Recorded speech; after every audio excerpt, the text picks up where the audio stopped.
मंगळवार 25 February 2025 mark लिखित शुभवर्तमानातून घेतलेले वाचन। येशू आणि त्यांचे शिष्य तिथून निघून गलिलामध्ये चालले होते आणि हे कोणास कळू नये अशी त्यांची इच्छा होती, कारण तो आपल्या शिष्यांना शिकवत होता।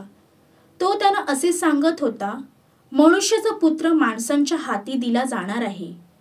ते त्याला जीवे मारतील आणि मारला गेल्यानंतर तिसऱ्या दिवशी तो पुन्हा उठेल।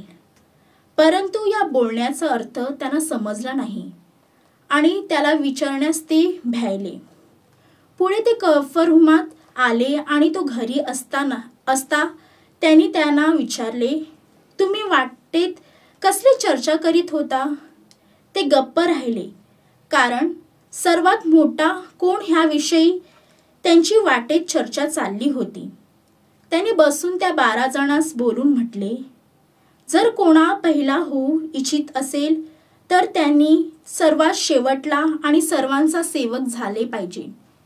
मग त्यांनी एक बालक घेऊन त्यांच्यामध्ये ठेवले आणि त्याला कवटाळून त्यांना तो म्हणाला, जो कोणी माझ्या नावाने अशा बालकापैकी एकाला स्वीकारतो आणि जो कोणी मला स्वीकारतो तो मला नाही तर ज्याने मला पाठवले त्याला स्वीकारतो। चिंतन। आजची वाचने स्पष्टपणे आपणास आपला विश्वास आणि आपली सेवामय कृती याविषयीची जाणीव करून देतात।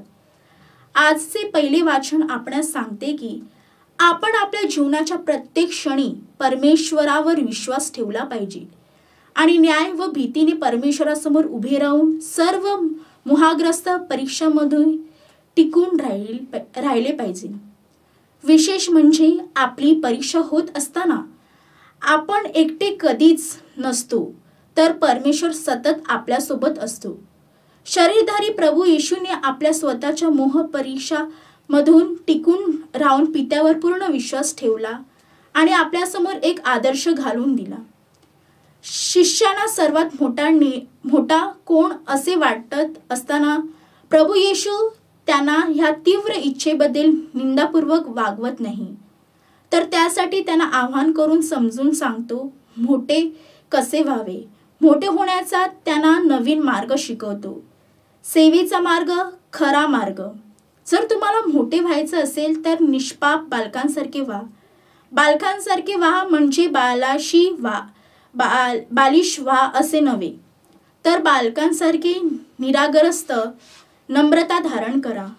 माणसांचे मोठेपण त्यांच्या धनदौलतीमधून नव्हे, तर खऱ्या सेवेमधूनच दिसत असते। तेच इतरांना आपल्याविषयी आकर्षित करतो।